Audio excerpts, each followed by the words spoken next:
Hey there, my name is Marcus, and in this video I'm going to show you how you can change your birthday on Facebook. So the first thing that you want to do, go to top right to your account.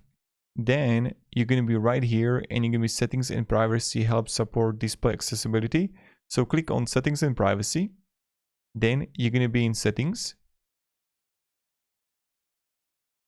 Right here, you're going to have account center. So click on it. And then you're going to have accounts, personal details, and then you're going to have the birthday right here. So click on the birthday.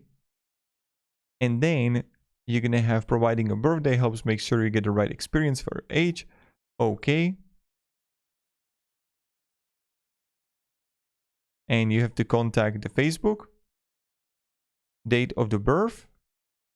Let's say like this month, day. And reason for the change, this is my real birthday, and you have to like upload the ID and then you're going to send it. And that's how you're going to change your birthday on Facebook. So thank you very much guys for watching, and have a great day, and goodbye.